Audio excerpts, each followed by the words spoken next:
পশ্চিমবাংলার নির্বাচনের যে তালিকা, ভোটার লিস্ট, তাতে যত গন্ডগোল হয়েছে, এত বিদেশিদের নাম ঢুকেছে, করেছে এখানকারই কর্মচারীরা। তারাই কমিশনার হয়ে কাজ করে, নির্বাচন কমিশনার হয়ে, এবং তারা গন্ডগোল করেছে এখানকার সরকারের অঙ্গুলি। তো তাদের তো অভিভাবক এখানকার চিফ সেক্রেটারি, তো তাদেরকে আরো লিস্ট বেরোবে, তাদেরকে আলাদা করা হবে কিনা, শাস্তি দেওয়া হবে কিনা, আর কেন দেওয়া হচ্ছে না এর জবাব ওনাকেই দিতে হবে। তো সেই জন্য চিফ সেক্রেটারি পর্যন্ত এসছে, এবার চিফ মিনিস্টার পর্যন্তও যেতে পারে, কারণ উপর থেকে এগুলো করানো হয়েছে। আর এটা বন্ধ না হলে এখানকার নির্বাচনের কোনো গুরুত্বই থাকে। ঠিক আছে, পশ্চিমবাংলার সব ব্যাপার কোর্টে সমাধান হয়, কিন্তু যেটা সমাধান হওয়ার সেটা হচ্ছে না। এই প্রসেস চলতে থাকবে।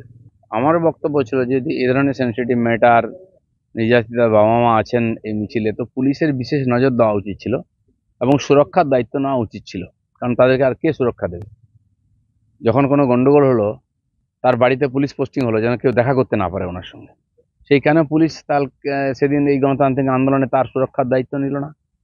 সব জায়গায় কি সিআইএসএফ লাগাতে হবে? তো যে ঘটনাগুলো হয়েছে এগুলো তো এখানকার প্রশাসনকে দায়িত্ব নিতে হবে। তারা এখন অন্যের ঘাড়ে চাপাচ্ছেন, কিন্তু ঘটনা তো হয়েছে এবং তার দায়িত্ব পুলিশের।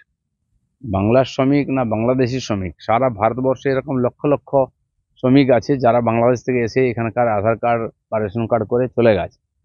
আর তারা সব এখন সন্দেহের উপরে পড়েছে। তাদেরকে তাদের পরিচয়পত্র দেখাতে হবে, যোগ্য প্রামাণ্য যেটা চাইছে। আর না হলে ওদের নয়, বাকিদেরও ঝামেলায় পড়তে হবে। আর এর জন্য পুরোপুরি এখানকার টিএমসি সরকার পার্টি, যারা এই ধরনের ভুয়ো ভোটার বানিয়ে সবাইকে দিয়ে দিচ্ছে, তারা পুরোপুরি দায়ী।